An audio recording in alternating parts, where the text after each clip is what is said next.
Locust Tree Hutong had been a serene neighborhood in Beijing. Every morning, the residents woke up to birds chirping on the locust trees. Chess lovers played Chinese chess in the Hutong, the narrow alley between the courtyard houses, with several bystanders observing. 5 years ago, the neighborhood changed when the new business complex was erected 1 block outside Locust Tree Hutong. More suits and ties appeared in the neighborhood. Some families rented out rooms to the young professionals. Some turned their courtyard houses into hotels. Some set up food stands in the Hutong to sell soy milk and buns in the morning. You'd rarely see onlookers surrounding 2 chess players now. Everyone here was talking about one thing: Locust Tree Hutong would be demolished soon for the developing of new Beijing. It was a summer morning. The red door of the courtyard house was pushed open from the inside. Out walked an old man carrying an empty bird cage. The neighbors called him Old Lin.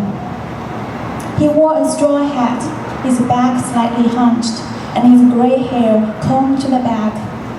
Age had carved 2 deep lines on his forehead. His white short-sleeved shirt hung loose over his navy blue polyester pants. No wind. Cicadas shouted, too hot, up in the locust trees. Lin looked between the courtyard houses, behind the food stands, and up in the locust trees. Once in a while, he called loudly, "Little Green, come home! 小绿，回家吧!" Little Green was a parrot, who had been Lin's best companion after his wife Yue died 10 years ago. When Lin first saw Little Green at the bird market, he was instantly stunned by her beauty. Her body was covered with bright green feathers. Her curved red beak matched the red circles around her eyes. In a high-pitched, sweet voice, Little Green greeted Lin, "Ni hao," hello. Right then, right there, Lin made the biggest buying decision in his life. He left and soon came back with 6,000 yuan, his 3-month stipend, and took Little Green home. Little Green didn't like cold weather, so Lin stayed home with her by the coal stove in winter. He taught Little Green many new words, such as 好, good, 不好, not good, 冷, cold, 饿了, hungry, and 早上好, good morning. In the summer, for the past 10 years, Lin carried Little Green in the bird cage to the bird market to meet his bird-loving friends every morning. On the way to the market, Little Green greeted every passerby, 早上好. The market was swamped with the bird lovers. Some of them were first-comers. Some were experienced and willing to give a lecture to the newcomers at any minute. A variety of birds were chirping from the bird cages hung on both sides of the alley. With his friends surrounding him, Lin let Little Green stand on his straw hat. Little Green greeted the crowd. 大家好! Hello, everyone. One time, Little Green suddenly shouted, 大鼻子, 大鼻子, big nose, big nose. Everyone turned and saw a European-looking man nearby. Everyone laughed, including that foreigner, who understood Chinese. A man in the crowd offered Lin 20,000 yuan for Little Green. Lin said, Little Green is not for sale. 小绿，回家吧! Old Lin's desperate voice echoed in the Hutong. He couldn't believe that Little Green was gone. Yesterday, Lin's 7-year-old granddaughter, Xiaoyu, took Little Green to the courtyard to let her fly. She had read a story about a caged bird who longed to fly freely in the sky. Little Green had been let out before and had never flown away. But yesterday, the sudden loud noise from the construction site nearby scared her. She flew to the roof, and then after another loud noise, Little Green was nowhere to be seen. They all thought Little Green would return home before it was dark, but she didn't. 小绿，回家吧! Lin stopped where the Hutong ended. The world outside the Hutong made him dizzy. A wide, bustling street was filled with cars, buses, electric scooters, tricycles, a few bicycles, and people. People were everywhere. The new subway station was on the left, and the business complex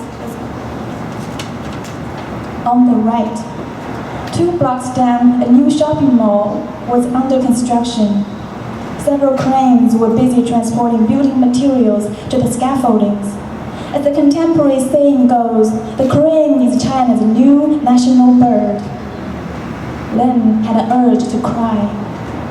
In the past 50 years, nobody had ever seen Lin cry, not even when his parents died, nor when his wife Yue died, nor when he received a notice informing him that he had to move to give room for new Beijing. He had a high tolerance towards life because he had survived the Japanese invasion, the Great Famine, and the Cultural Revolution. In the past 2 decades, the economic miracle in China had made him proud. It was the beginning of the new millennium. China could finally have a say in the world again. But then the world moved too fast for him to grasp, and nobody cared what he thought or how he felt. Across the street, a group of young people were gathering in the new park with their expensive bicycles. They wore helmets and tight cycling outfits. When did the riding bikes become fashionable? He remembered when he was a math teacher in a local middle school. He rode his old black bicycle to school alongside Yue, who was an English teacher, every day. In the narrow street outside Local Street Hutong, they joined hundreds of other bike riders. The ding-ling sound of the bike bells was a collective composition of the morning symphony. Lin looked at Yue. Her face looked so beautiful in the golden sunlight, and her short black hair danced with the breeze. They first met in the street when everyone in Beijing was out celebrating the surrender of the Japanese army in August 1945. He was 20, she was 19. That day, she wore a green qipao that fit her elegantly. 小绿，回家吧. Lin turned back and walked home. It was almost noon. In front of his house, he sighed and pushed the door open. It was a typical Siheyuan, a traditional courtyard house in Beijing. 3 families shared this courtyard. Lin's house faced the red door, the south, and the other 2 families faced each other. A tall locust tree stood by Lin's living room window. Lin's family had lived in Locust Street Hutong since the Qing dynasty, when his grandfather arrived with his starving family escaping from the famine in the north. Lin himself was now a grandfather with 6 grandchildren. When the grandchildren visited him, they were always busy texting or playing video games, except Xiaoyu, who loved to read books. Lin put the birdcage on the black wooden table and sat down. The image of him with his head down reflected on the sunglasses by the birdcage. Lin stared at the empty birdcage for a long time. It was a redwood-colored bamboo birdcage. The handle on the top was real redwood carved with a dragon on one side and a phoenix on the other. A week ago, in that birdcage, Little Green said, "Happy birthday" to Lin at his 75th birthday in front of his relatives and friends. Xiaoyu had taught her those words. Lin took off his straw hat as his fingertips touched the claw marks that Little Green had left on the edge of that hat. Tears rolled down his thin cheeks. He might never see Little Green again. The whole neighborhood would be demolished within a week. How did Little Green find her way home? He felt a pain in his heart as if it would be being pinched from the inside. Lin looked around, and his eyes landed on Yue's framed photo, which stood on the shrine table against north wall. She was smiling. Lin walked towards her and began to sob like a child.